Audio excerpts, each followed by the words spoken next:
the order by Scoot, and then for special things, Doc.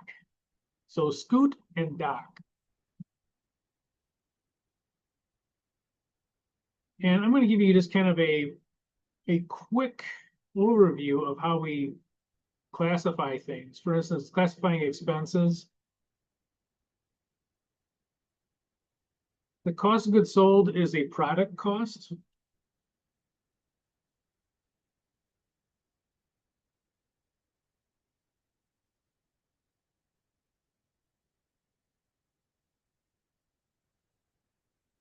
Operating expenses are period costs.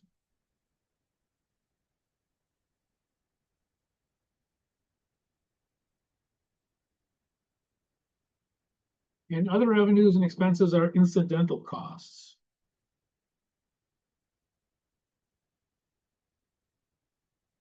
And in other words, we're not saying they didn't happen, but they're not necessary for the business itself. Talk about that when we get there. Okay, so this is how I remember it. Scoot. So here's the order. Scoot, sales, cost of goods sold, operating expenses, other revenues and expenses. Sometimes they say other revenues and expenses, gains and losses, and taxes. So this is your basic, so Scoot is your basic multi-step income statement, how you remember it. And yeah.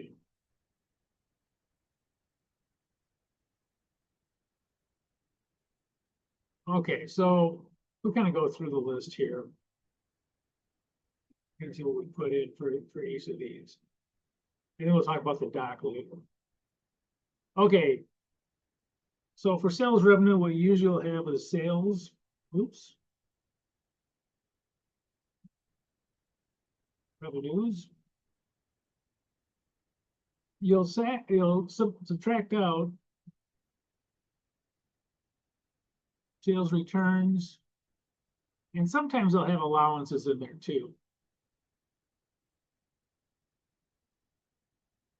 It just depends. Oh, what are you doing that for? Oh, I put it negative.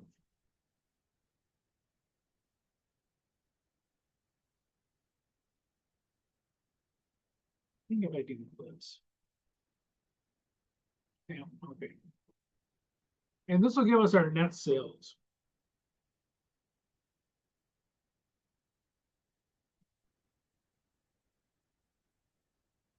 And this net sales is really what we use for our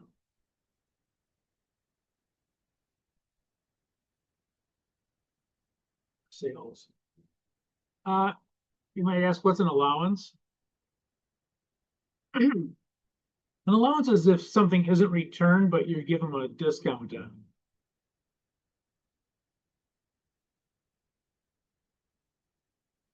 You know, like if I ordered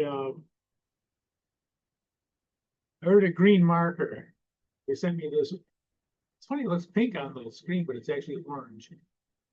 They sent me this orange/pink marker, and I ordered a green one. And I call them up, hey, you sent me a pink orange one.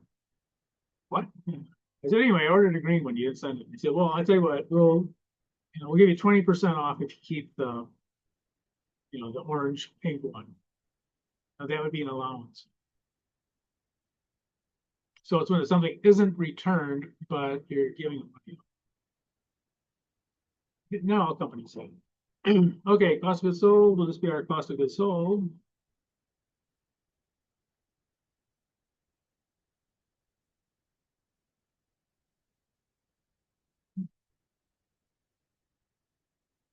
And this will give us our these gross profit for the month. It could be gross profit or gross margin. Same thing.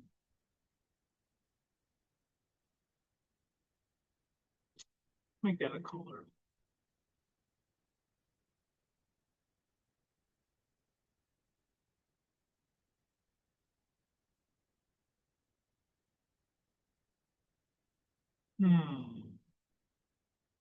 Hardest part of accounting is figured out. Can you guys read that one? Is that too light? That green? Can you guys see it or no? Yeah, no, that's good. Okay. Okay, so we're gonna have our gross profit. That's kind of the first stopping point. You know, these are what we sold. These are the goods that have left the place. So this is inventory that has left.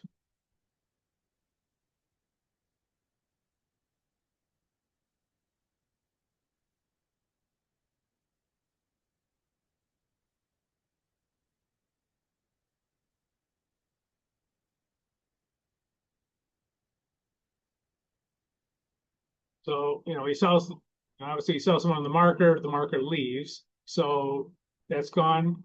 It's not really cash, but it's we're losing an asset. The asset's just inventory we're losing. But you want to do that because those are sales. Okay, operating expenses. There are usually four different kinds that you run into. Some it depends on how they classify them.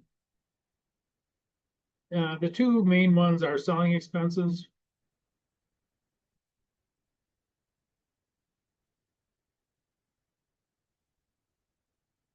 and administrative expenses.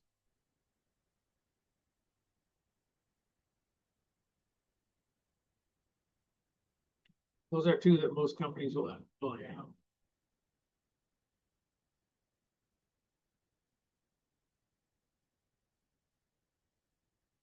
Um, Research and development.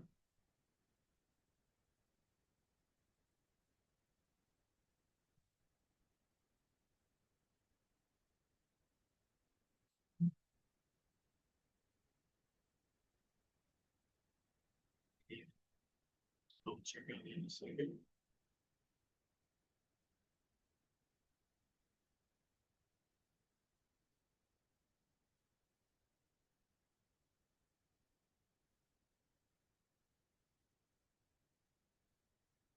Oh, they're right. All right. Nice. So research and development expenses. Okay, this next one sometimes is broken out separately, and this is depreciation expense.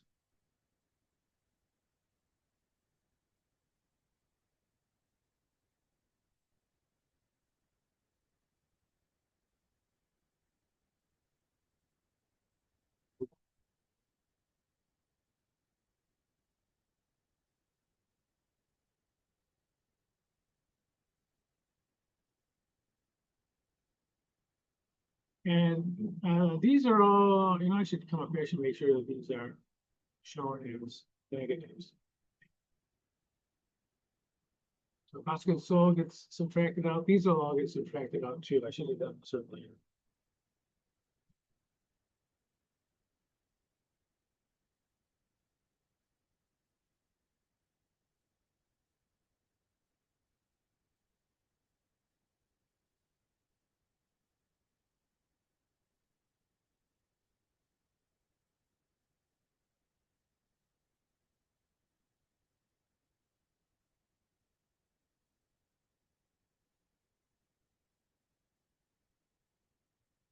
And so we subtract out all these operating expenses, and that will give us our operating income.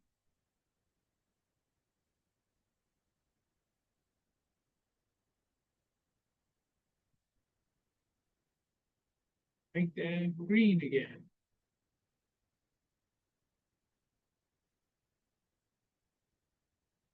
And by the way, this is the operating income is a lot of times what a lot of analysts will look at because this is what the company actually does for money, their normal operations. So a lot of times operating income is more scrutinized than say net income because this is more like normal operations. If you're going to try to judge how the company's going to do over the next 5-10 years, operating income is usually the more important of all those incomes that we're going to run into. Okay.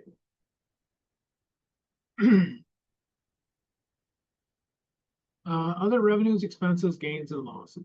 All right. So let's take a look here. This would be things like um, anything that has to do with interest.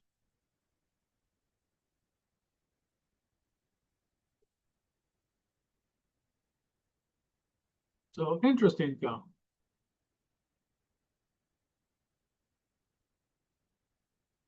Will that be a plus or a minus when it comes to money? Is it coming in or going out? Interest income. That would be coming in, right? An interest income. Yep, that's when someone pays us interest. It could be that we have bonds that pay interest. It could be that we loan money to somebody. You could also have interest expense, which of course is the opposite. It's when you pay somebody else. Did you ever have a negative an interest income? Like if you had like a lot of stocks or something and like you just like keep buying stocks and stocks? It's you could have, actually if it went the other way, you'd probably call it an expense. But you can certainly have losses. Yeah, like for investments. And you could even have losses with things like stocks and bond, I should say bonds that pay interest. Maybe you get some interest. Let's say you get $500 of interest, but maybe the value of the bond drops by $2,000. So even though you got $500 of interest income, you may have a loss of say 2,000. So it certainly is possible. And even when you have money coming in, that it's not as much as the value going up. And that actually leads to the next thing. Gains and losses. These are usually on sales of long-term assets. It could be short-term, but usually they're long-term. So let's put this out. We'll put gains in first. That's the fun one.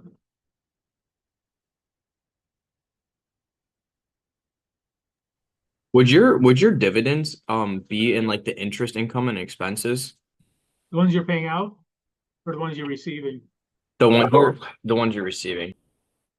The ones you're receiving, yes, those would be in here. Yep. Dividend income would definitely be in here. So for instance, you own stock in another company and they pay dividends, it would be in there. And notice, and by the way, when we say that these costs are incidental, so let's say that you own stock in another company and you're getting dividends, and it would be in here. So interesting, dividend income if someone in our company is paying you dividends, it would be in here. But notice like that you don't, that's not necessary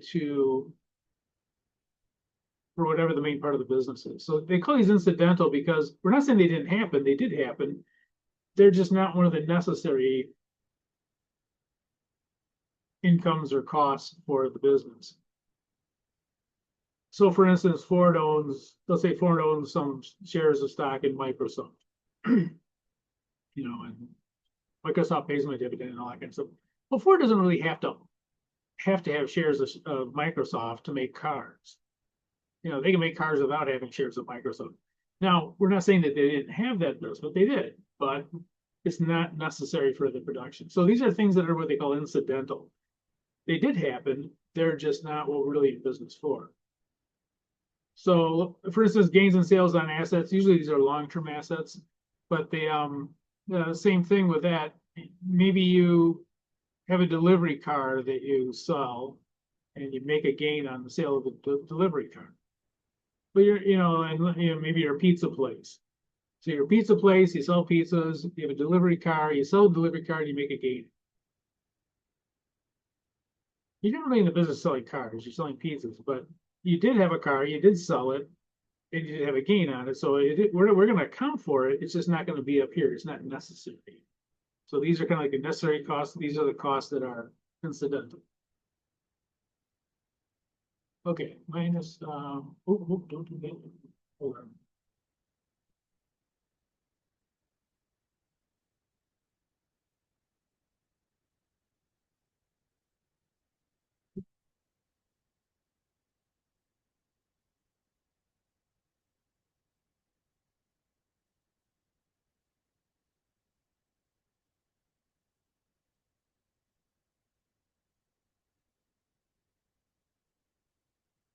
Okay. So here's our operating income. This is probably the most important. Coming down here, after we do the other revenues expenses, we're going to have income before taxes.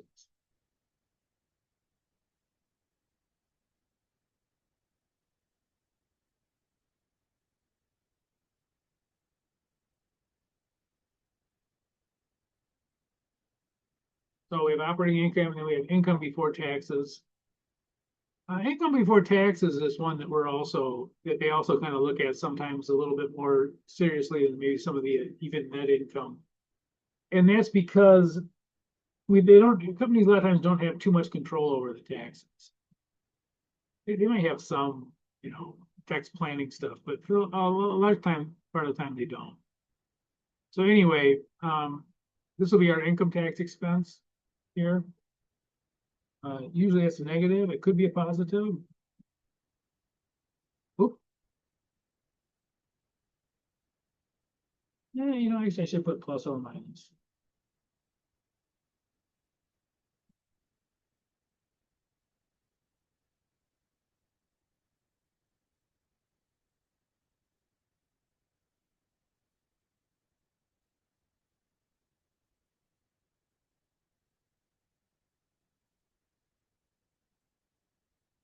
If you have a loss, it reduces your taxes and you can actually apply to get a refund.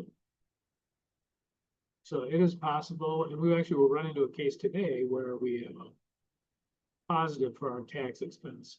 So tax expense, as I say, slash benefit. I generally don't use the word income for revenue for a tax refund as a benefit. I don't know why. Okay, so this is a normal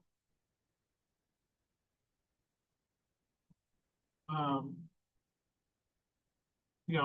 normal multi-step income statement. That if a company is doing multi-step income statement, this is the income statement they would use.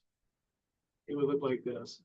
And we would either have our net income or, oops, don't do that. Try it again.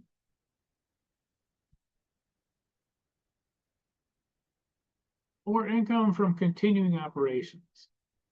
Brings me to the next one. So most of the time you'd have net income. Maybe I'll split these up.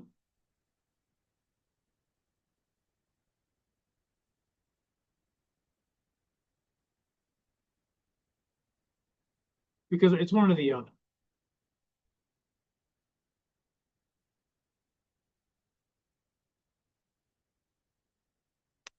Okay, so normally it'd just be net income. If we don't have any discontinued operations, we'll just have net income. All right, discontinued operations.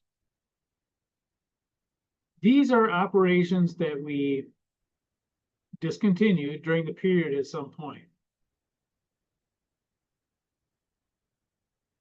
So we stopped doing it.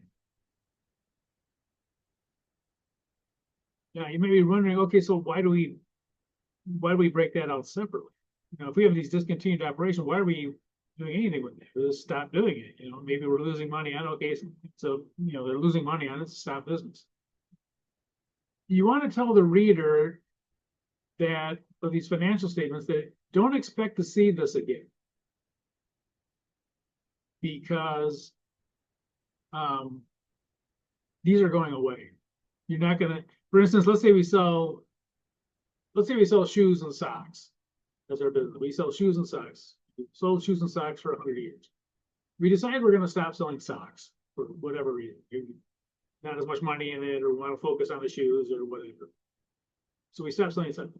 We want to tell the reader, by the way, there are some sales and costs in here that have to do with socks. Don't expect those in the future. Part of these financial statements are the kind of predictive value. That someone want, a lot of times they're not, even though they're looking at what you did this year, they're trying to get, well, how, what direction is the company going? Where's it trending and all that kind of stuff. If you're a bank issuing a loan, even though this year's financial statements are important, you kind of want to know what they're going to be doing in the future. that's because they're gonna be paying you back the loan in the future, 5 years, 10 years, or whatever. So discontinued operations, you put it there so that people know, look, this isn't gonna be here anymore. We're gonna separate it out. You're not gonna be here. There's generally two parts to it. There's the part that how much in the current year have you already were you selling socks, for instance? Were you selling socks for the first 3 months of the year? Okay, you're gonna have some sales and some cost of goods sold for that. So there's gonna be an income or loss for the actual operations. Those discontinued operations will have a income or loss.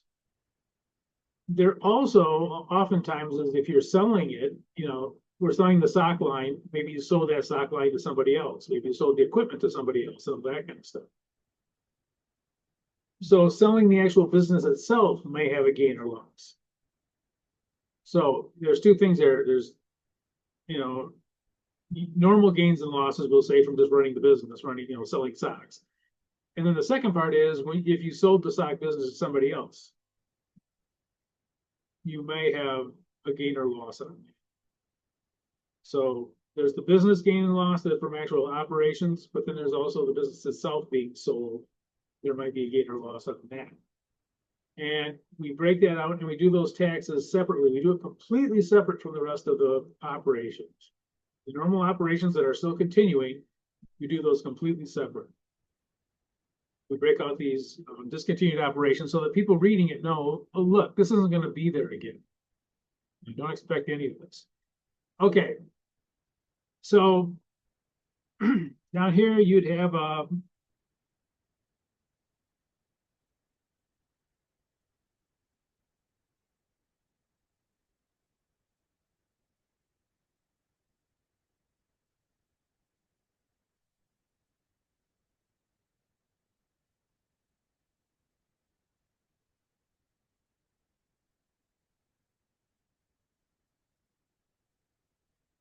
what's continuing. Better check that. Oh, okay. So you're going to have a plus or minus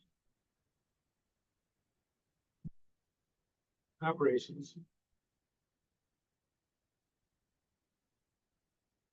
You're going to have a plus or minus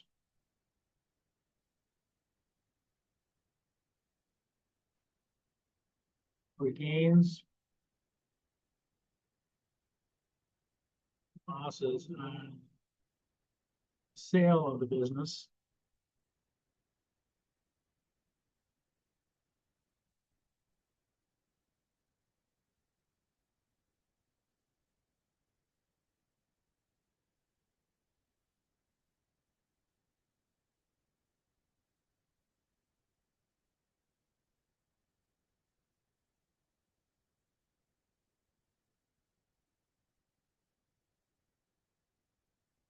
And you also have the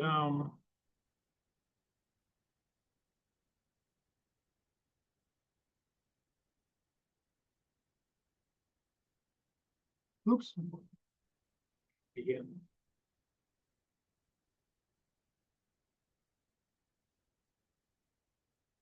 For the tax expense.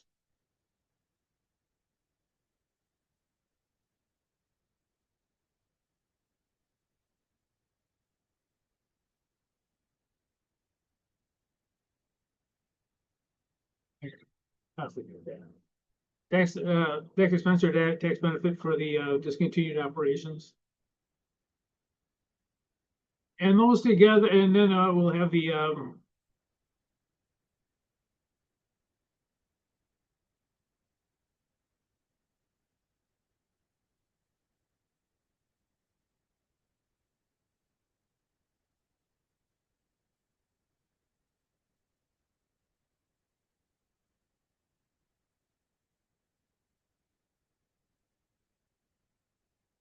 net discontinued income or loss. I should probably put that as that should probably be equals.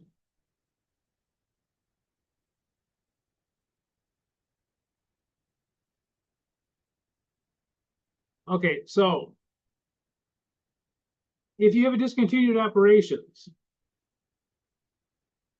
you would not put the net income here. You would label this as income from continuing operations.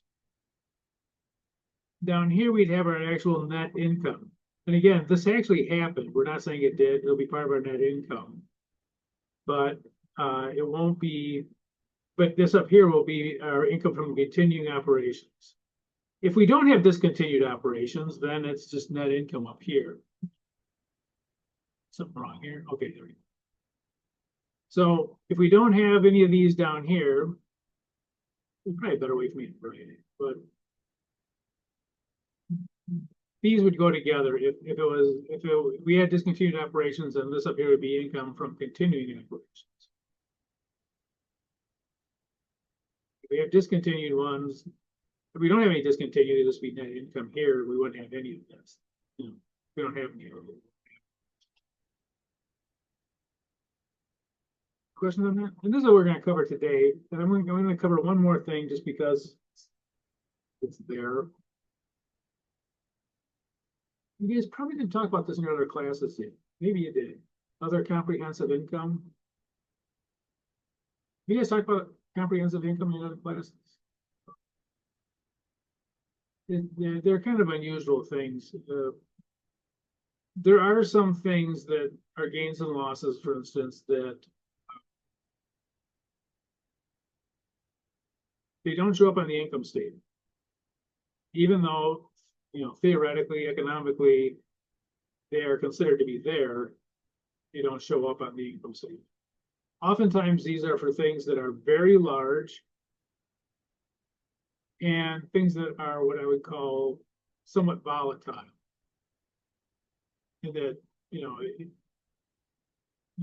may be it may be that you owe $1 billion, or it may be that you have a gain of $1 billion. And until you get further on, you don't really know. You know, if you had these big shifts like that, it could be from investments, it could be from pensions, it could be from all kinds of things. If you have these really big shifts, it could, you know, wreak havoc on the income statement. I'll give you an I'm talking vague, but I'll give you an example. When I worked at Navistar, Navistar was an industrial company. They used to be International Harvester. They made trucks, but they also had this past of making tractors and just a whole bunch of stuff. And they owned railroads. They did all kinds of things. So anyway, they had 39,000, when I was there, they had 39,000 retirees that they were paying a pension to every year. Very amounts, but they had 39,000 retired people that were paying pensions to. We only had 11,000 people working in it. So we had, you know, 3.5+ people for every one person that was working there without a pension. The pension fund was way bigger than the company. The pension fund for Navistar when I was there was way bigger. They had way more assets. It was huge. So here's the thing. We're running a regular business. We're running the business, you know, of making trucks at the time. But there's also this huge thing. And these large, you know, volatile pension funds, and they're volatile because the stock market goes up, you make billions. Stock market drops, you lose billions. You know, they could really overshadow anything that the actual business is actually doing. And oftentimes they're not permanent. You know, yeah, stock market goes down, but usually it comes back. You know, if you have a really good year in the stock market, you know, oftentimes that means there's going to be a bad year coming around, and you know, it goes up and down. You know, you chart out the stocks, they go, you know, and those changes can have a huge impact. So anyways, a lot of times they'll recognize those things, but they won't put them into net income because A, a lot of times they're huge. B, a lot of times they'll actually reverse out in subsequent years. So these are the things that they kind of keep the volatility down. A lot of times that those are put in what they call comprehensive income. I think a lot of people thought comprehensive income was going away, including myself. Especially when they started converging with the European standards, not European, international standards. There are kind of different countries have different international standards, but anyway, the convergence of them, we thought, okay, comprehensive income is going to go away because the international standards didn't have it. Well, guess what? The international standards did. They said, hey, that's a good idea. We big switch. So anyway, comprehensive income is there. Now, there's two different ways to report comprehensive income. It can be with the income statement, like I'm showing it here. And that is you simply take those items that are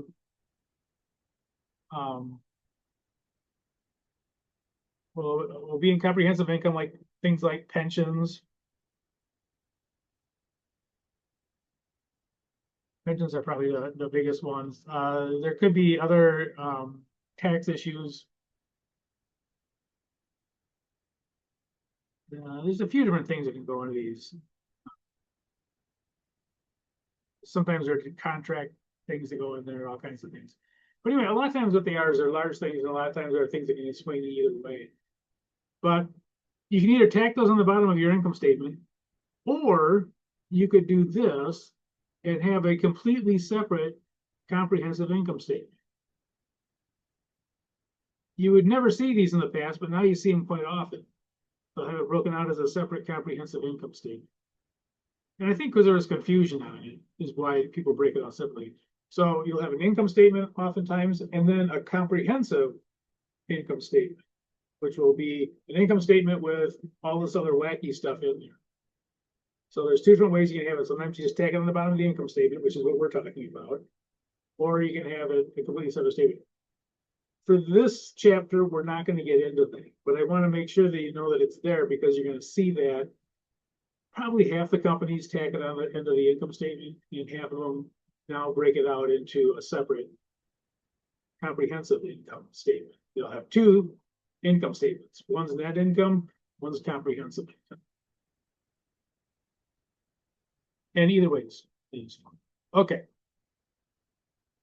It's a lot of talking. Let's start doing one of these and see how it works. Oh, and then earnings, wow, with the earnings per share. Okay, let's go to problem 1.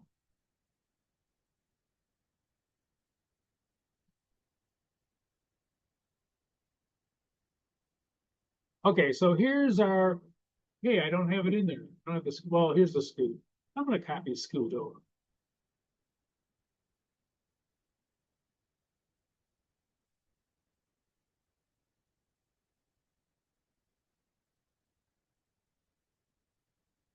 Remember scoot.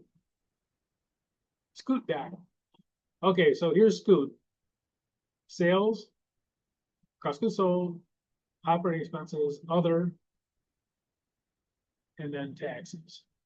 And that's the normal multi-step income statement. Scoot. Okay, let's do sales. What's probably going to go into sales?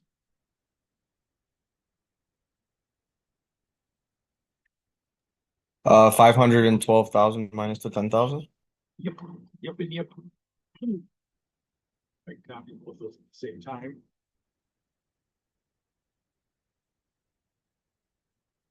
Yeah, it worked. That never happens. All right. So we have our sales.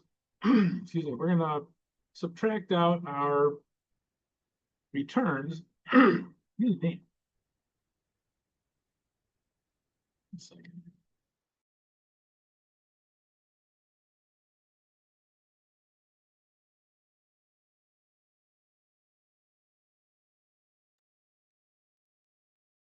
Coffee.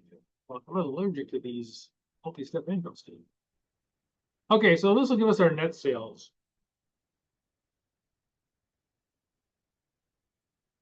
And let's do math here.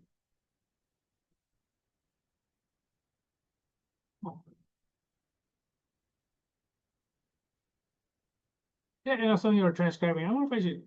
I think I can actually do the transcriptions. May not be a bad thing to do. See here. Where's my, oh, I think it's the, that's fine.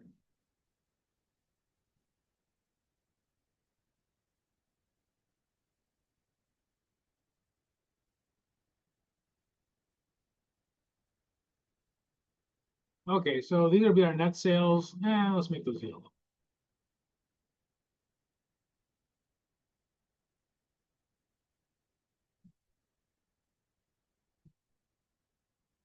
Cost of goods sold. Is that a plus or a minus? Isn't it always a plus because it's like profit? Actually, it's a minus. These are the goods that are leaving the place. Like, let's think here. Oh, I know, I got toys.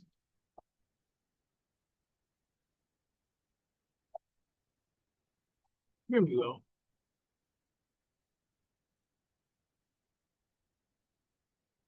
Okay, so suppose that I got this, I can't see this one. I need a more festive toy. Yeah, that's a wraith.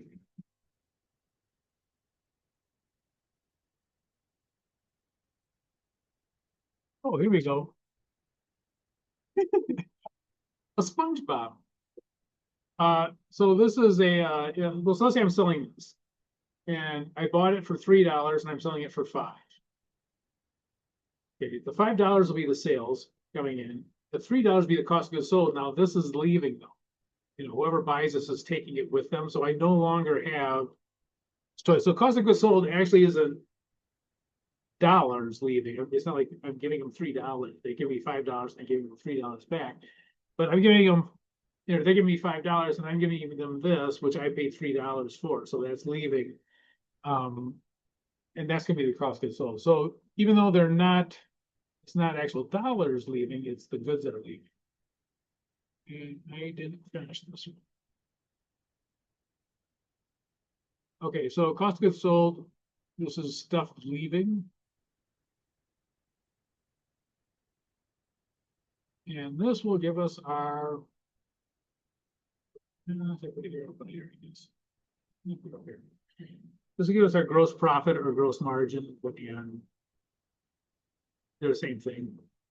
I think the book uses gross profit, so I'll keep with the. Oop. Oh.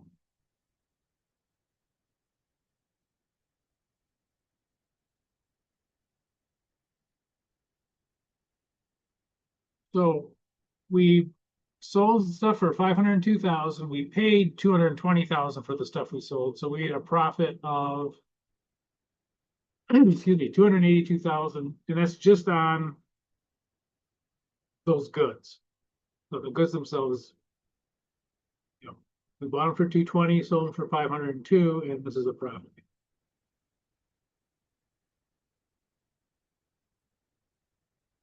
Okay, operating expenses. Which one of those things are going to go in there?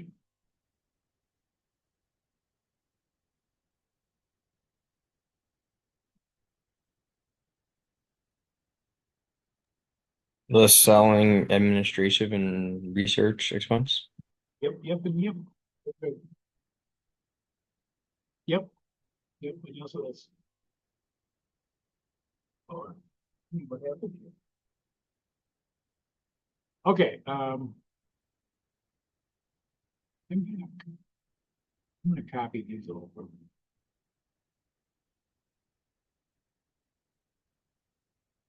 Now, these are expenses, so these are gonna be negatives.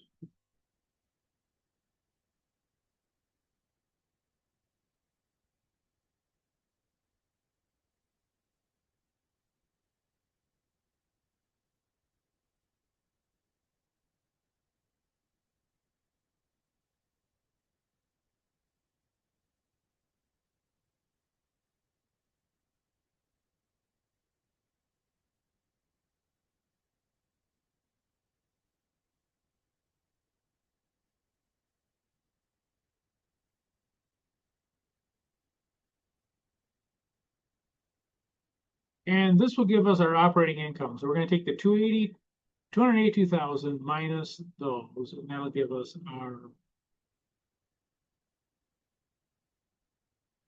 operating income.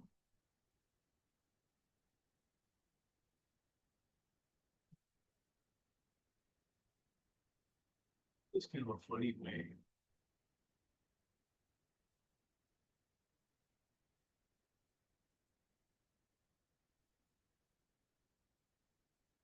Is that right? Um, I think it is.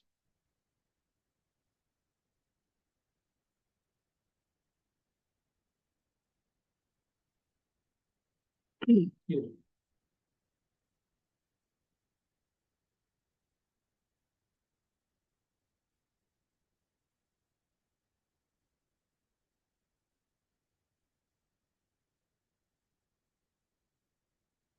But taxes by stuff we've already done.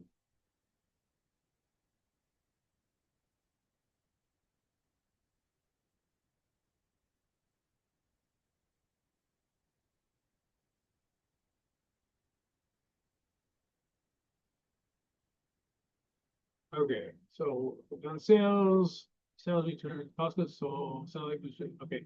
And by the way, so this is the operating income, and for many analysts, this is the most important. This is okay for their normal operations, their normal stuff. How well are they doing? And so this is what they would use to kind of predict what's going to happen in the next 5, 10, whatever years. Some other stuff is incidental to it. Probably doesn't happen every year. It's not necessary. Not saying it doesn't happen, it does, but so it's not usually what they're in business for. Okay, so what's going to go into the other revenues, expenses, gains, and losses?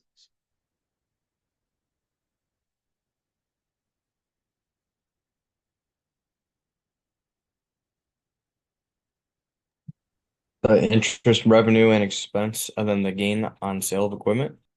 Yep, yep, yep.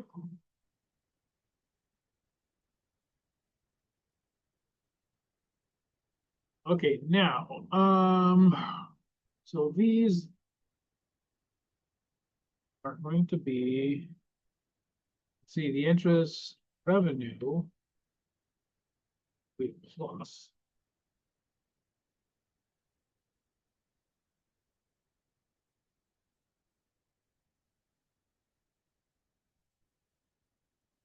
Negative, yeah, we, interest expense will be a negative.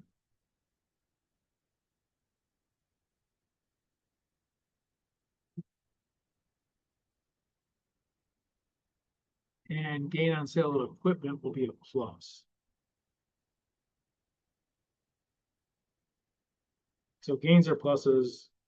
Nope, we can't do that.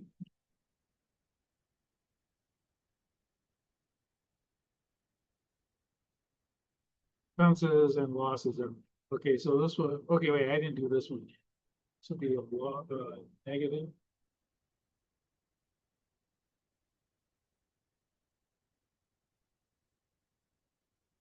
Okay, so 197 plus that, minus that, plus that.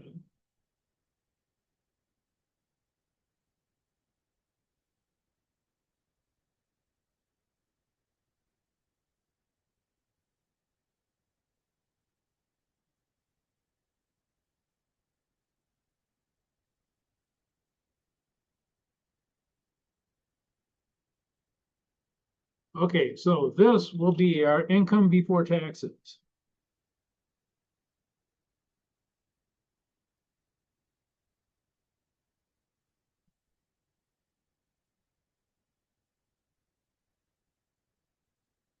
And again, this other revenues and expenses stuff that we're not saying they didn't exist, they do exist. And these some of these might be kind of big too, but they're not part of what we need to do for our business usually. We're not saying they didn't happen, they did happen, but they're incidental to. Okay, I gotta put these in here.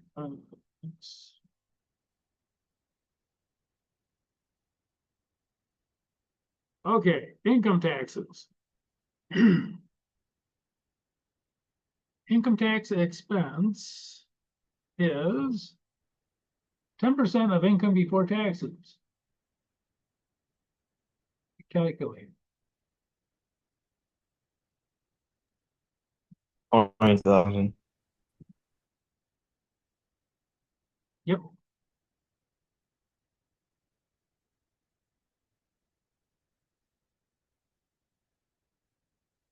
Income tax expense. I'm going to put it down here.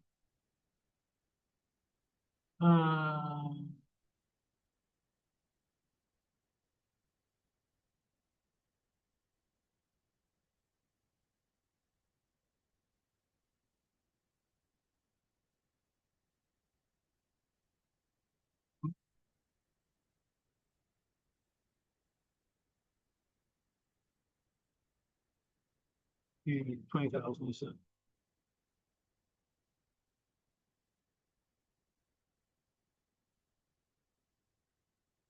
So income before taxes.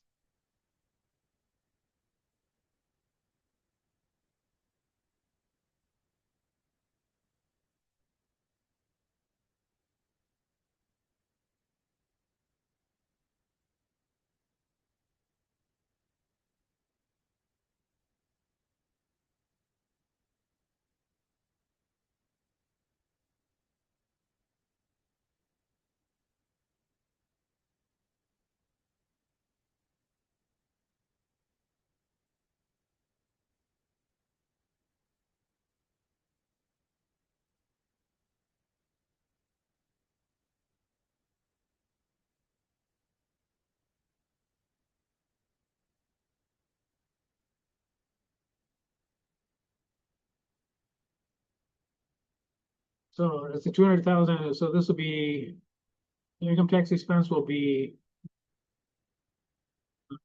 20,000, positive or negative? It'd be negative 20,000. Yep. And so this will give us our net income. And this one, we don't have any discontinued operations. So this will be our net income of 80,000.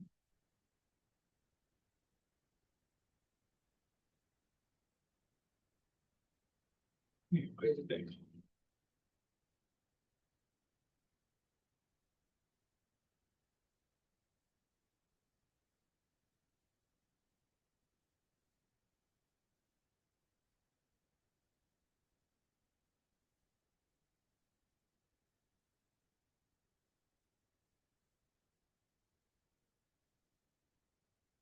Okay, earnings per share.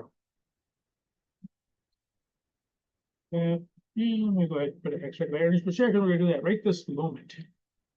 One of the things that people like to see are what the earnings per share are, and that is, it's because people have different amounts of stock.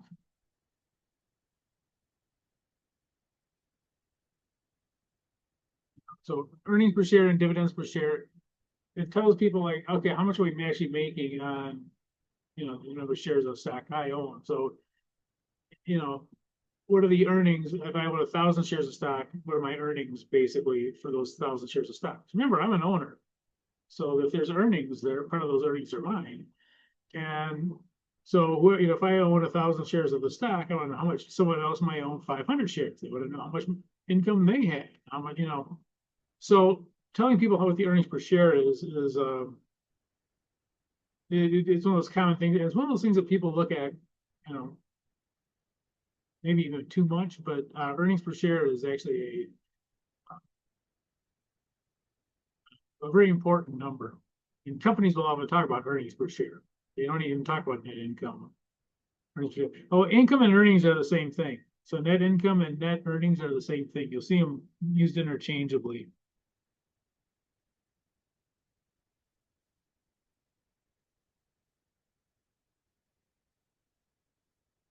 Most of the accounting standards say income. Most companies use earnings. I don't know why. Okay, so earnings per share.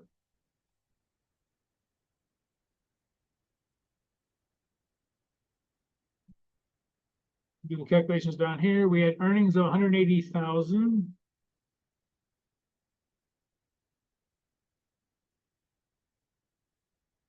And we had 5,000 shares of common stock are outstanding.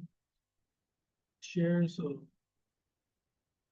5 by 5.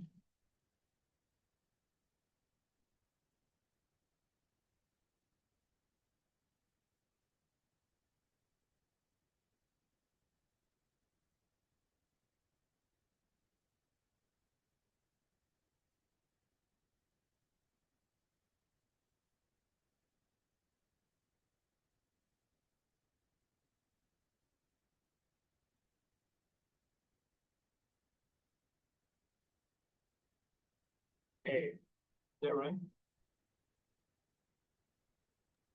What I got. He's right. Okay, so it's $36.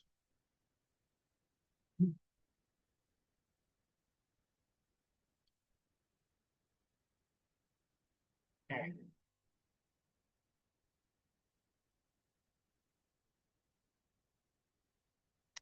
So 180,000 divided by 5,000 shares, so this would be earnings per share would be 36.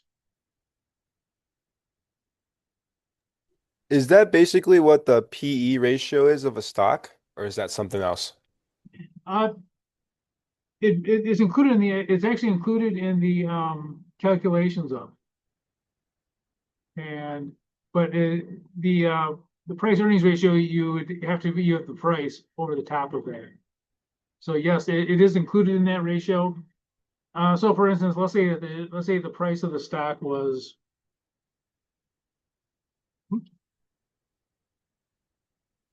give me a number. What's the price of the stock? Now it's made $36, so it's probably going to be hundreds.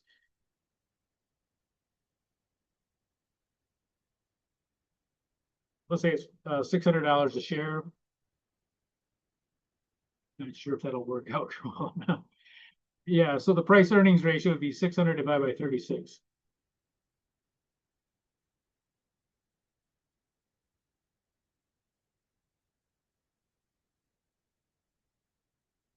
$17-ish, probably. Okay, so this would be the price earnings ratio. Now you need to have the price of the stock to do the price earnings ratio, but yes, that earnings part would be it. That would become from the earnings per share. And so, and notice that the price earnings ratio, the higher the shares, the up there, these would be the highest. So people a lot of times will look for low price earnings. This may not be a great deal at, 16 might be kind of high, but if this was say 200, the lower the price earnings ratio is, oftentimes some people would say it's the better deal. It's probably less risky if they have high price earnings ratio, but it's probably more risky and therefore more profitable if it has a low price earnings ratio. I see. Thank you. Yeah, it's definitely that is the number you use though to get there. Okay, let's go ahead and let's take a break and be back at what time is it? Be back at 3:07.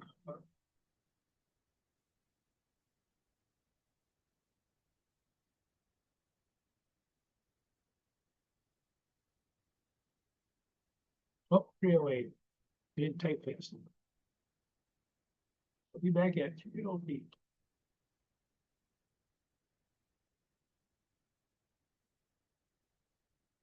Go to the second one.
All right. This one's pretty much the same as the other one. We had a little bit of, yeah, we got one or two, but this discontinued operations is the one that we're really gonna spend a little time on. We'll talk about that when we get to it, but the other ones are pretty straightforward. All right. Same as before.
Again, gross profit, it's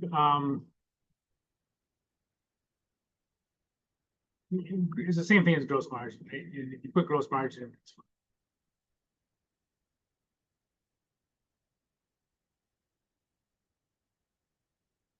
Operating expenses are pretty much the same, except for we have depreciation expense. Sometimes that gets broken out separately, sometimes not.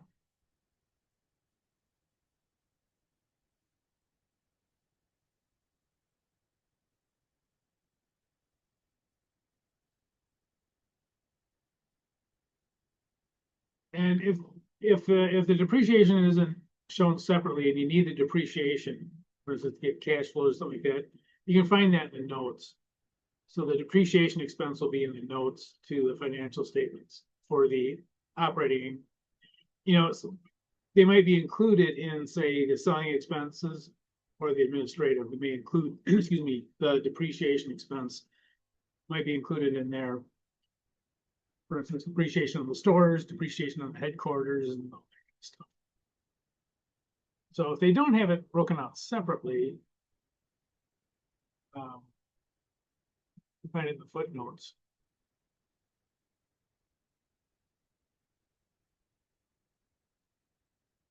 Now, I'll tell you my depreciation expense is kind of a wacky one that people talk about, and that is there's no cash involved.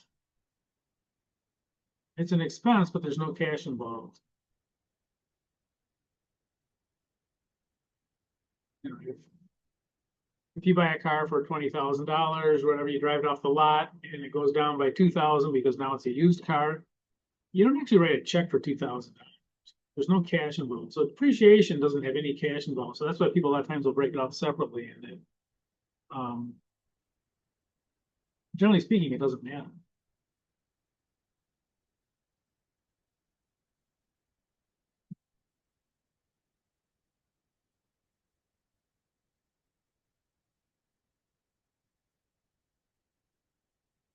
So this is operating income.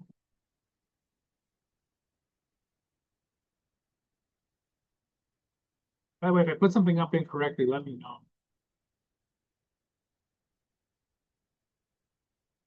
Either in the chat or spell it out.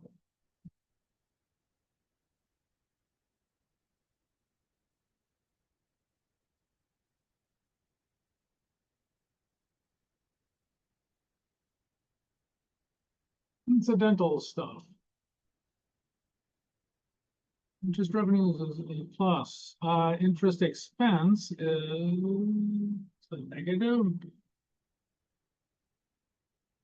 And loss on equipment is also a negative. And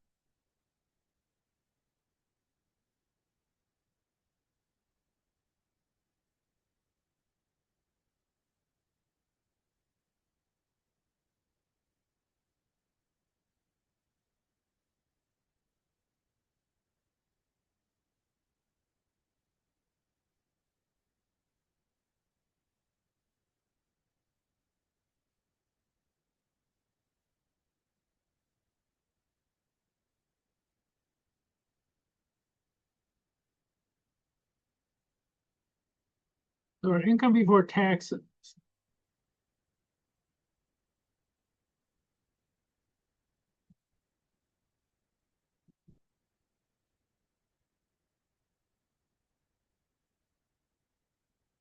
$280. Is that right? Yeah, it is.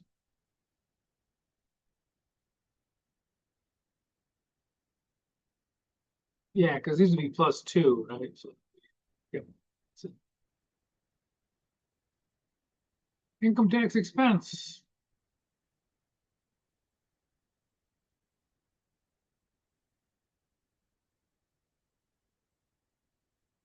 It's 10% again, so we'll do the same things. Income tax expense.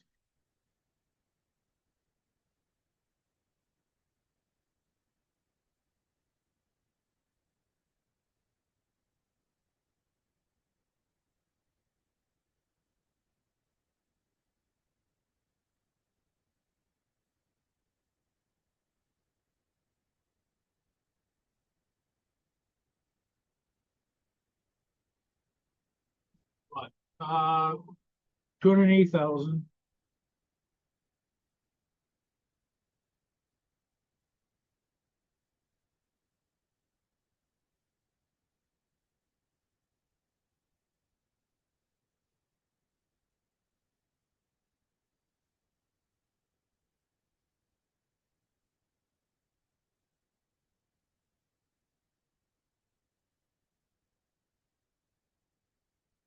Times 10%.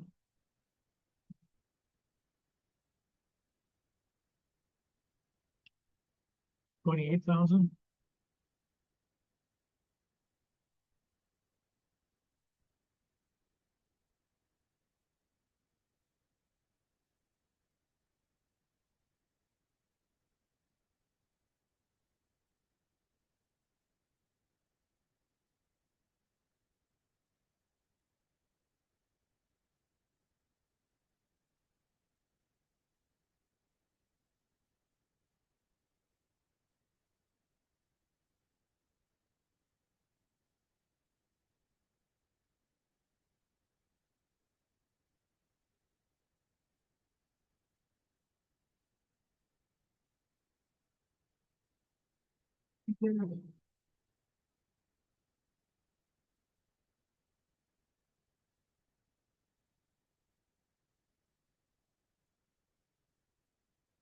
Okay, now we have discontinued operations. So we're not going to call this net income. We're going to call this income from continuing operations.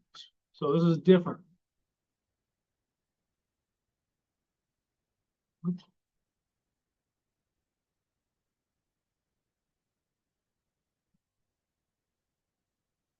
So normally we put net income there, but this is going to be income from continuing operations because we have discontinued operations that we have to take care of.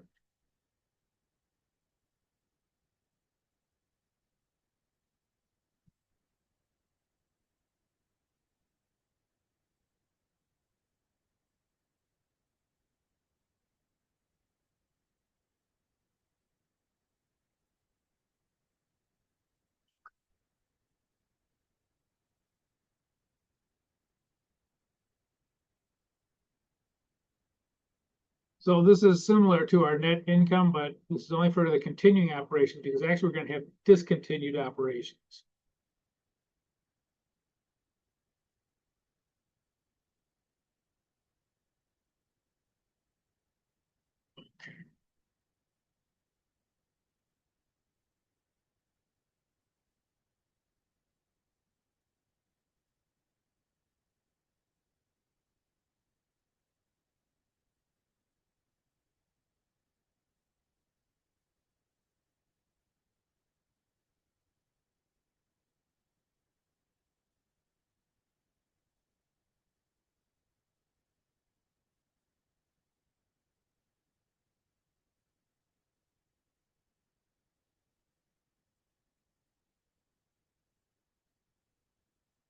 And again, we're telling people this because whatever these discontinued operations are, we're not going to have these anymore.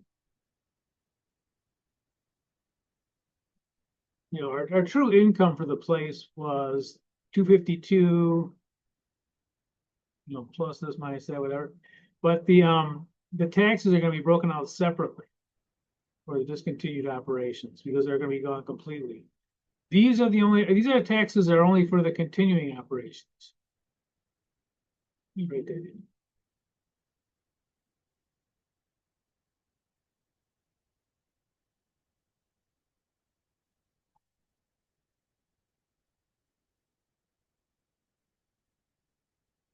Ah.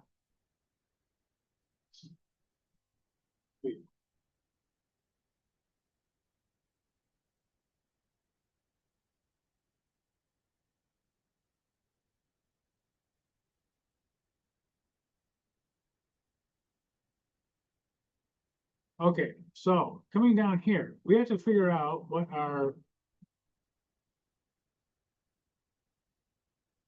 net income or loss is. I think I put, probably phrase it here.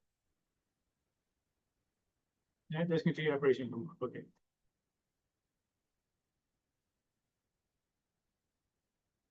Okay, so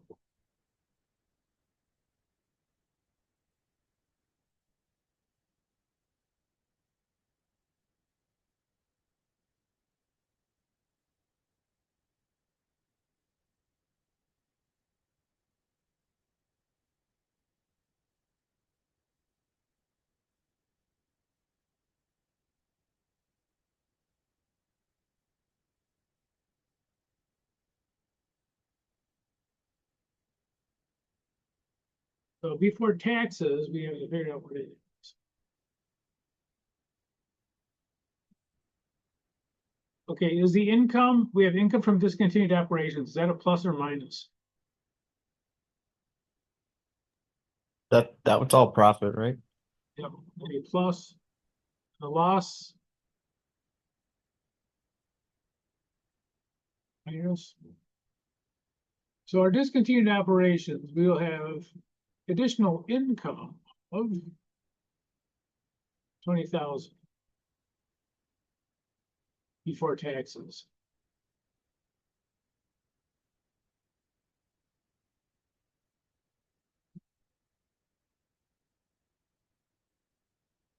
Our additional tax expense would be. What was it? Well, actually it's 10%, 10% of the 20,000.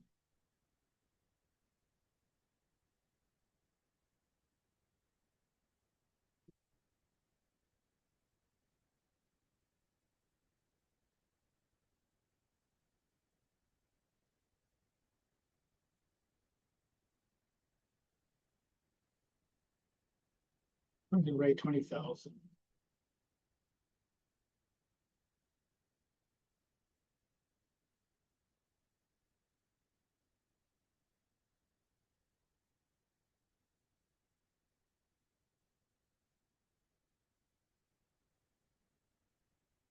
Yep.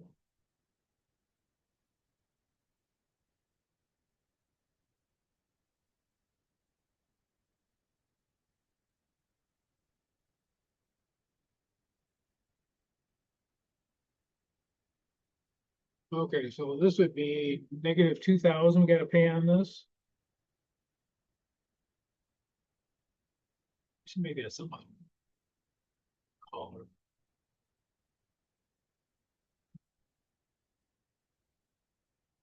This would actually be a tax expense.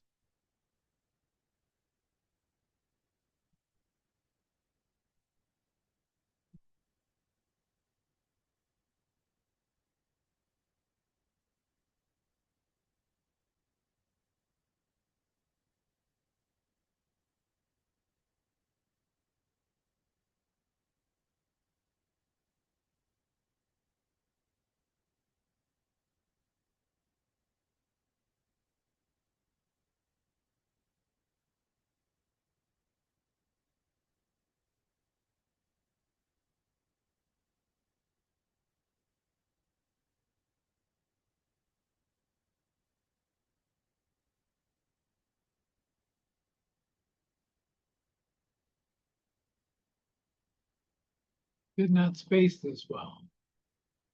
So how did I space it well? Weird color. Okay, so.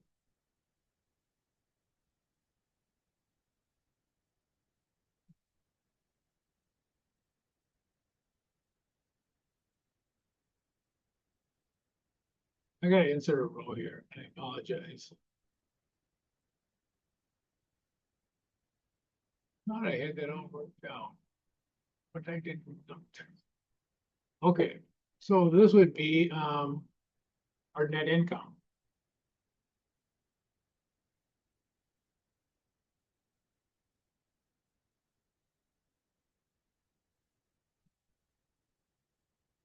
I should be.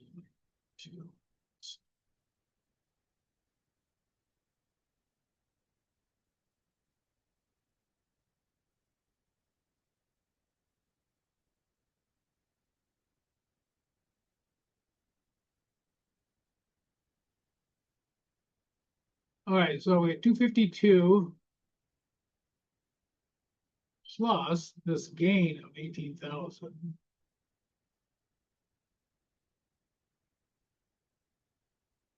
270.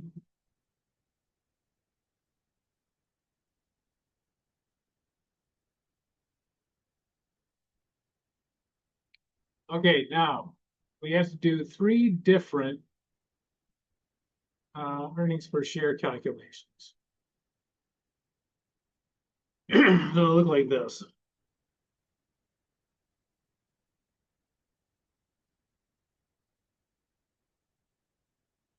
Earnings per share for continuing operations.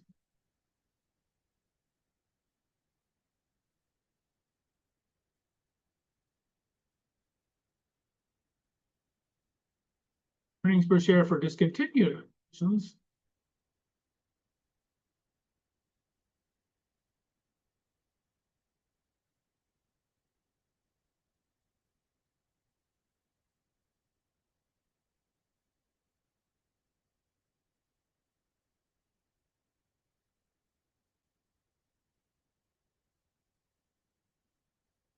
And plain old earnings per share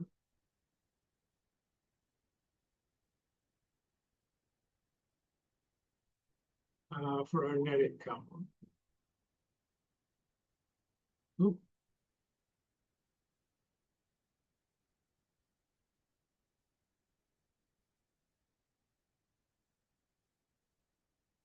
Okay, so here's the. Did we put a special color? I did not. Okay. Let's do the calculations. Earnings per share for continuing up. How many shares do we have? 100,000 shares are outstanding. Makes it easy. Okay, so earnings per share for continuing operations was 252.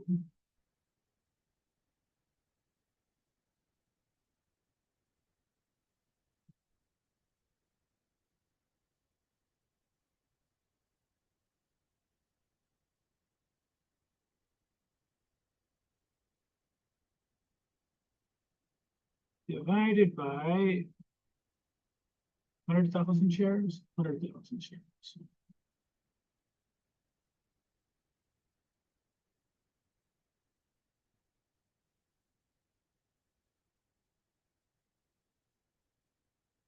Equals $2.52, right?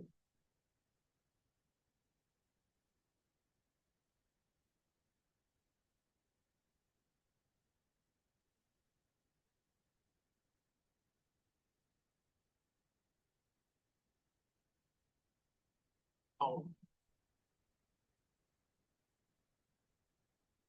Seeing all kinds of ways I need to improve this hand. Okay.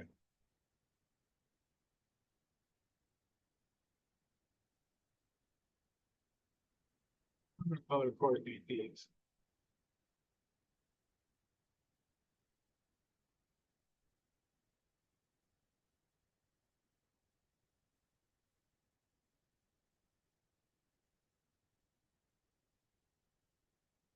Okay, earnings per share for discontinued operations.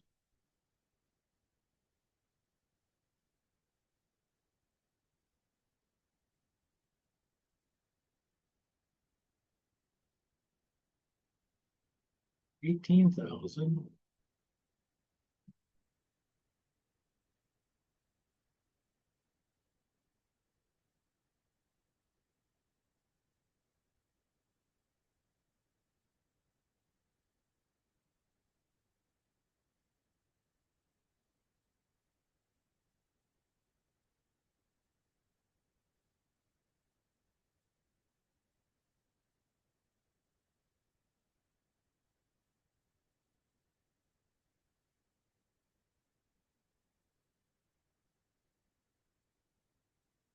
And then earnings per share for net income should be both those together, pretty close to it.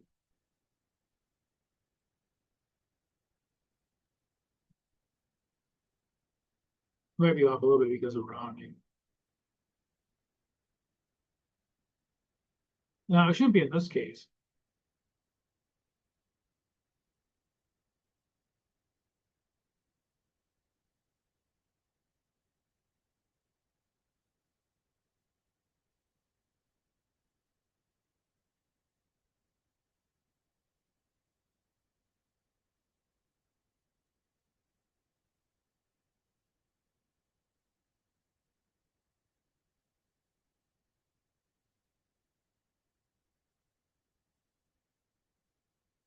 You know, those two together equal that. Continuing, discontinued, or net income.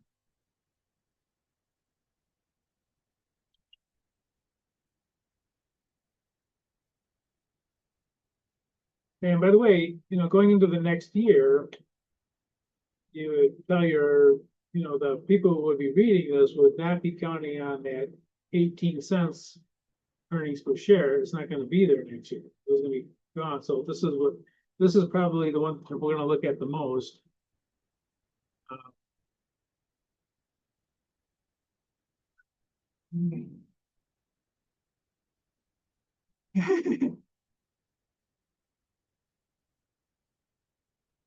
Excel didn't like that. Got snooty with me. All right, so this would be the you know, the earnings per share for the continuing operations. This is probably what mostly we'll be looking at on this. The discontinued one was a 1 year only, last year only, whatever. And the net income has that in there too. So really going into the future, that earnings per share of 252 would probably be more what they were looking at.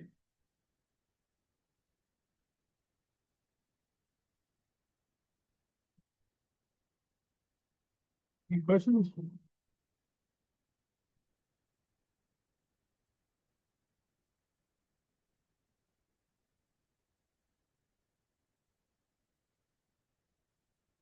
I can probably get this one done. Let's go ahead. Let's do prompt three. We can do prompt three. We can clean, and even if you have to leave or something like that, it'll be in the transcriptions. Some of you guys are transcribing it. I can do. I think I'll see if I can set up transcriptions so they automatically happen. You know, I'll post those. It didn't occur to me. Those images, not a bad idea. Okay. Oh, look at this. Some rotten teacher didn't fill these in. All right. Give me an S. What does that stand for?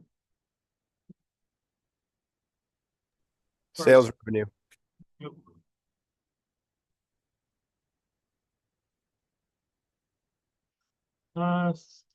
C. Cost of goods sold. So Yep. The first O.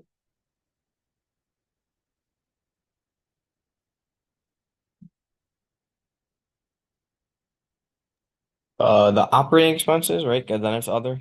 Yep.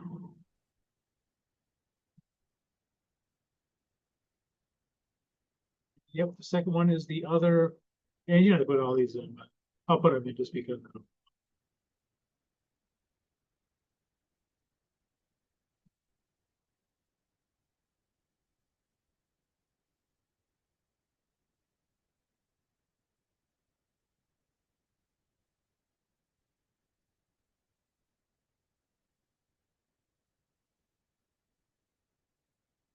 you could also say other income items or whatever. I think is what they use in the law, so I'll leave that. And T. Taxes. Yep. And D.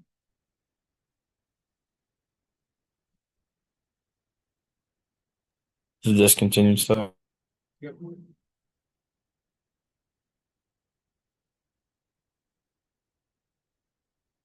Discontinued operations, and we do have those here, so we will. Okay, well, same old, same old.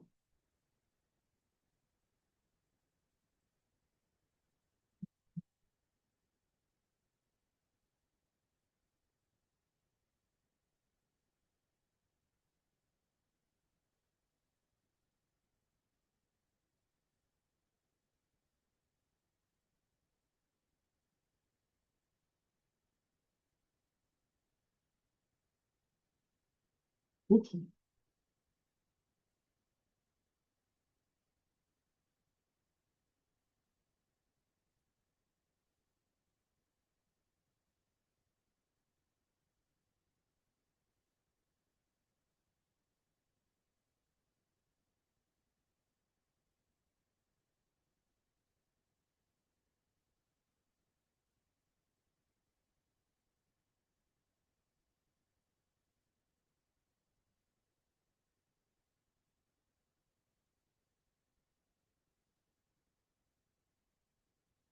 Positive, so these are the things that left the place.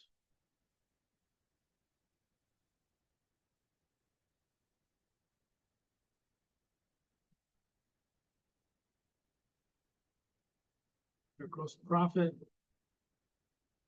gross margin.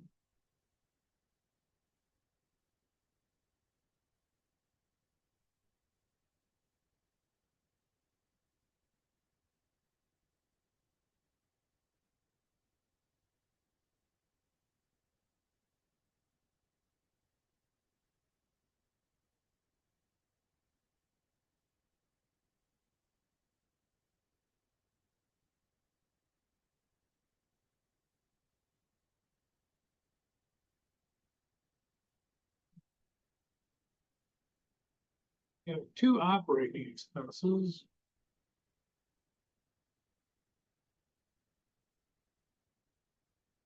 And so on this one, if you needed the depreciation expense, you have to look at the notes for it.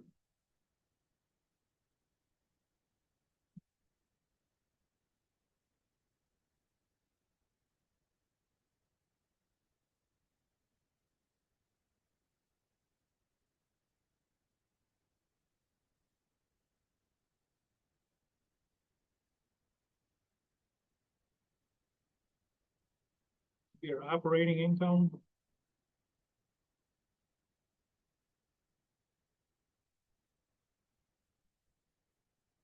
And this is, it's not our operating income.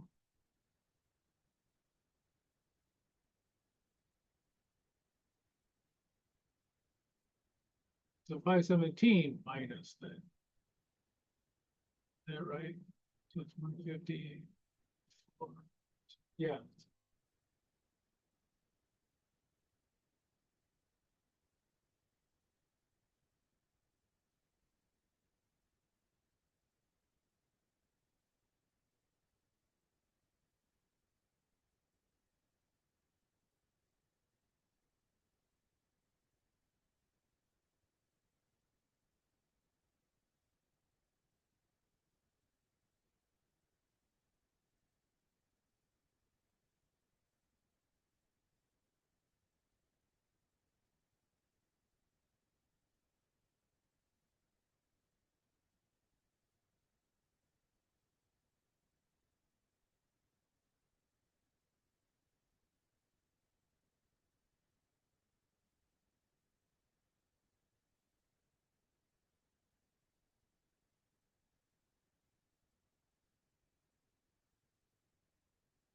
And this could be like one that we talked about earlier. It could be of interest revenue that you get like on a bond or something like that, but maybe you sold those So even though you may have interest on it, on the investment itself may be lost money. This will give us our income before taxes.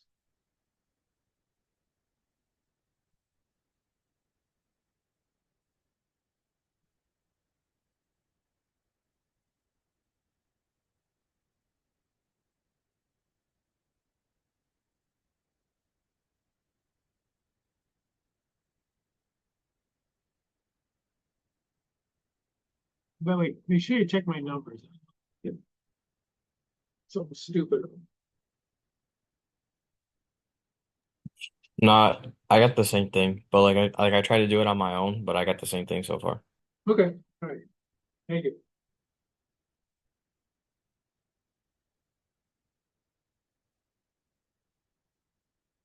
I found out I was gonna say, I see what this number is. Did it wrong, that's how I got that number. All right, let's see here, so.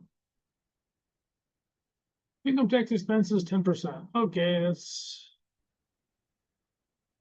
Even before.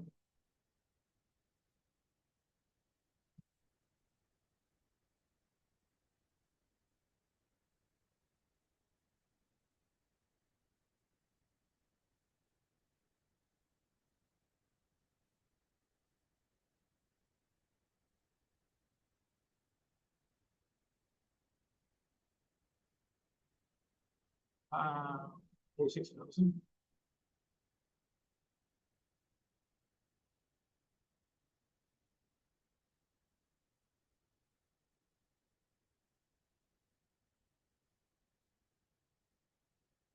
By the way, you'll see this often abbreviated as income before taxes. Maybe T.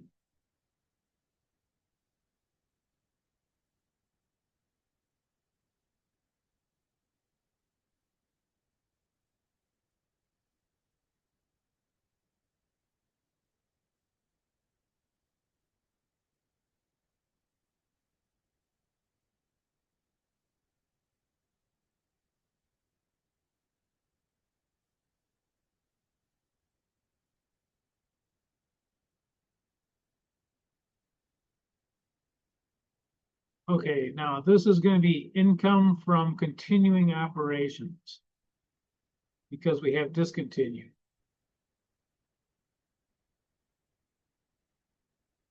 If we didn't have discontinued, it would just be net income. But because we have this discontinued operations, we're going to tell people, look, this is our continuing operations. This is what and this is probably the most relevant one of all of them.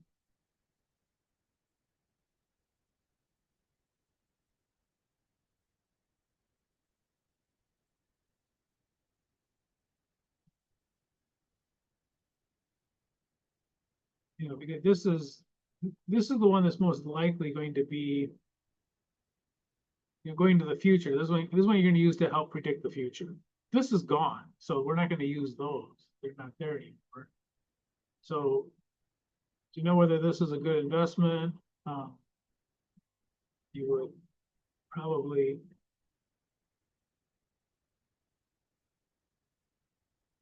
Probably change the font color in that one too. Okay. So this is probably our most important one here, and this will be the most important earnings per share one also. Okay.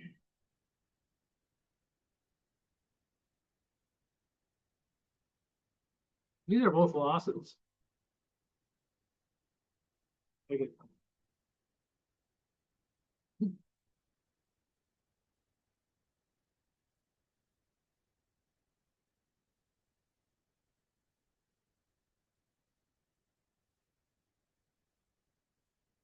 I'll just say,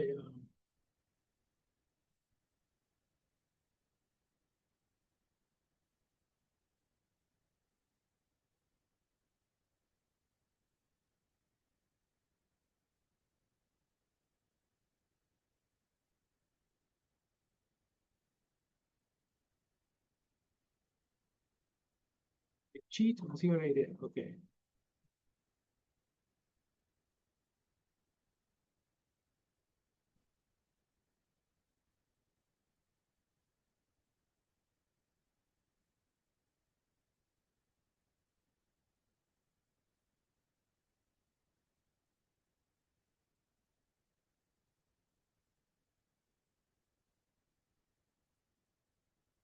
Oh, this is an interesting one. When we have losses, it reduces our taxes.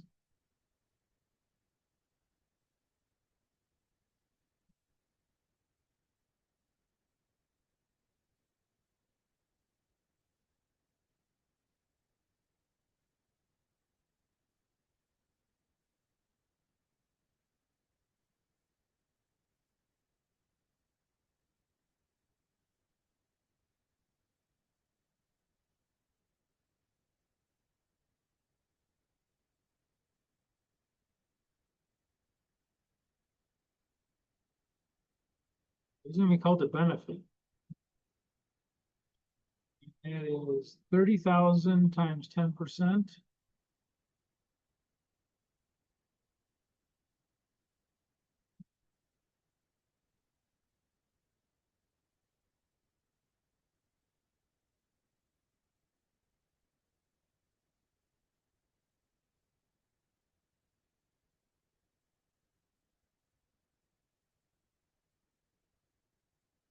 So it's gonna take, our tax bill up here is 36,000. Because we have this loss, it's gonna take 3,000 off of that. The tax benefit is plus 3,000. Some wording here. That discontinued operation loss.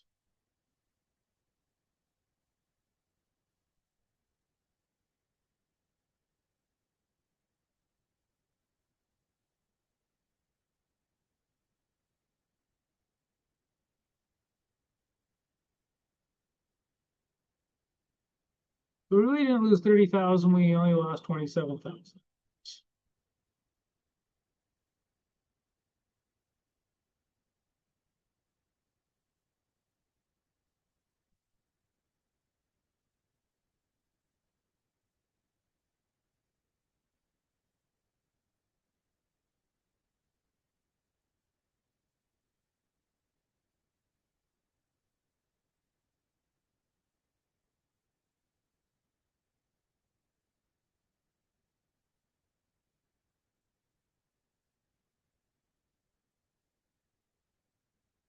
Oh, I gotta add a row.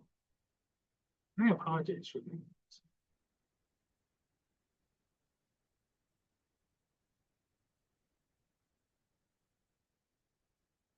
Okay, so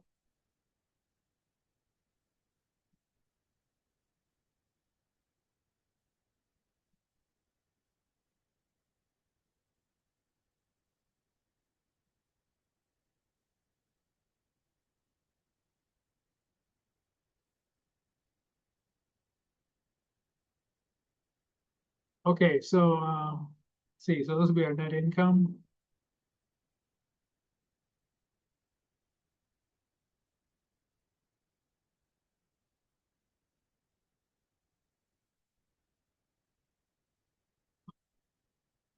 Will be 324 minus 27.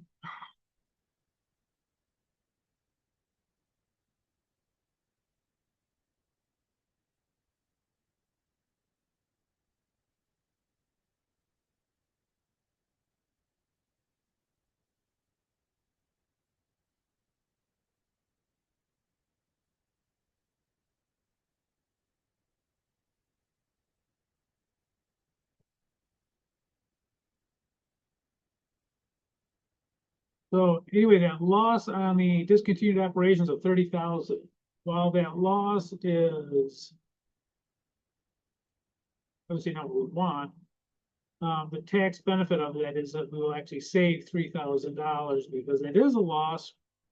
We're actually not going to write the IRS a check for 36,000. We're going to write them a check for 33,000.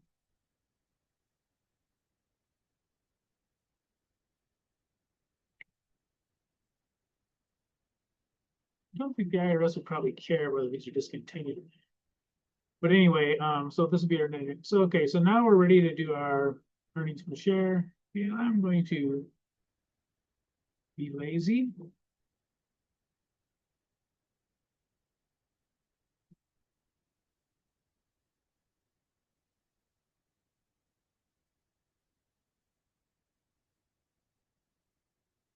Okay, let's see, how many shares stock do we have? 20,000 shares.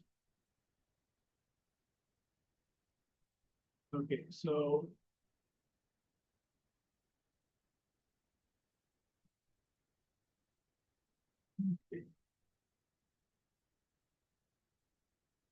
So income from continuing operations is 324. Divided by 20,000.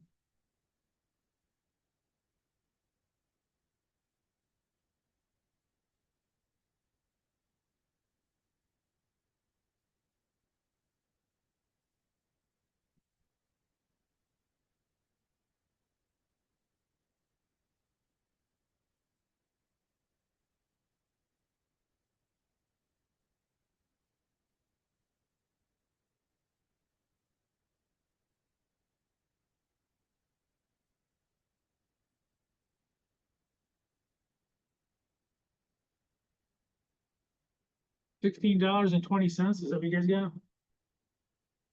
You want to check the math on that. Yes. Thank you.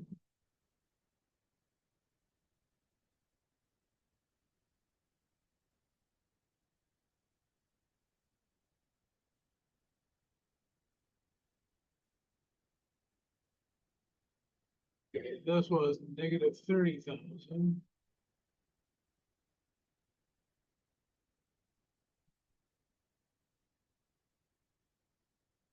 No, it wasn't.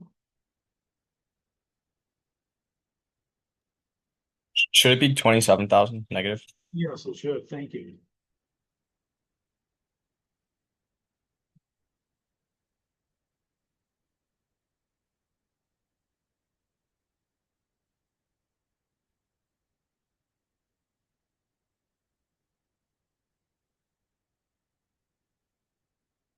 So it'll be negative 1.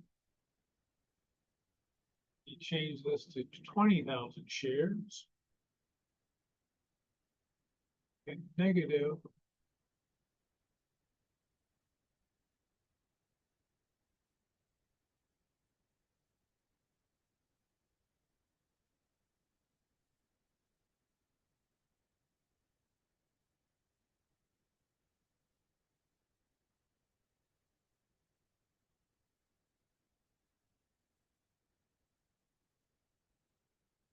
And down here, yeah. 297.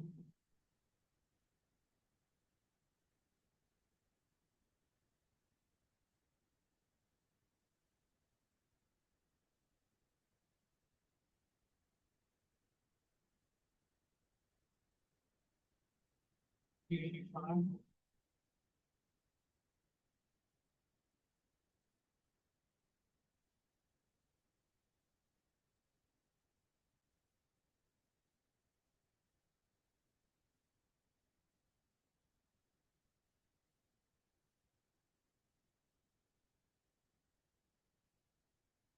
Technically should. Yep, it does. All right. And so again, this is what you're telling the earnings from continuing operations. We have discontinued net income. The one they're probably going to look at the most is this, the continuing. Ha ha ha. I did that just to get that angry message from Excel. It was all worth it. I'm a very small person, anyways. Not self-actualized, like being a jerk to Excel. Okay, so this is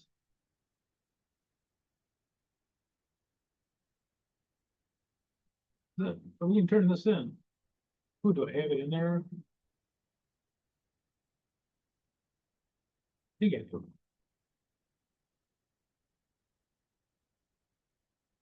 Yep. Uh, so I know that some of you have already completed the exam. If you have not, so you can get that in by tomorrow, and I'll have that graded over it this weekend. We can actually turn this one in.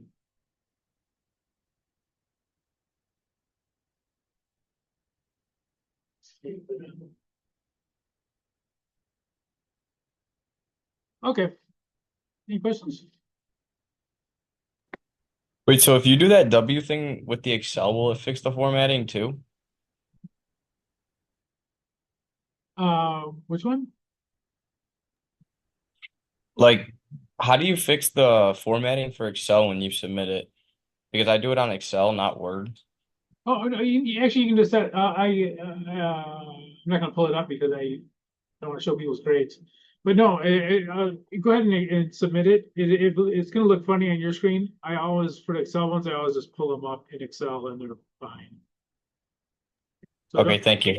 and by the way, I do that with other ones too. So, for instance, some the PDF ones come in kind of funny looking. I just open them up in PDF and they're fine. Yep. Any other questions? And two, if you're doing it in different, I know that what you guys have is numbers from Apple numbers, or if you're doing some other program, that's fine. Screenshots are fine too. If you want to send me screenshots, there's an unlimited amount of submittals, so if you can send me 5 screenshots, that's not a problem. Any questions? Any other questions? Could you please go back to the multi-step intro to the first part, please? Yeah.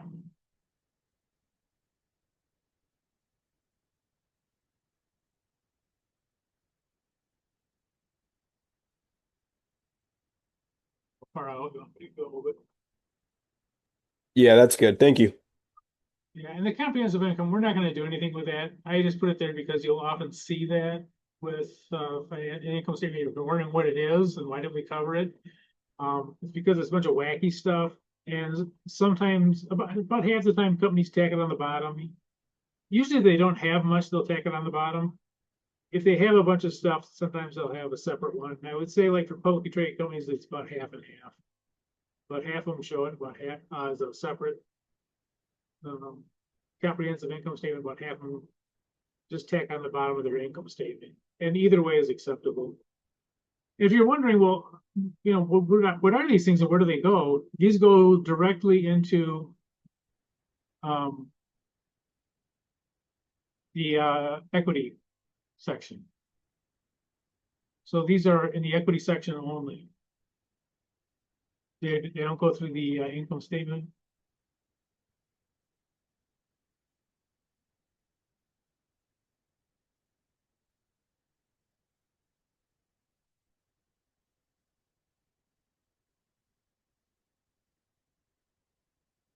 You go directly to the owners. They're not on the income. So there's no earnings per, you get earnings per share for this. There's no earnings per share for that. You may have comprehensive income per share, but the earnings are only for stuff going through the income statement. So it doesn't go through the income statement, doesn't go through the retained earnings. It just it goes directly into the equity section. It's kind of strange, but I mean, it's there. And again, the reason why they do that is that they're often very large numbers, and they often they can swing the financial statements wildly, even though in the long run they're probably pretty stable.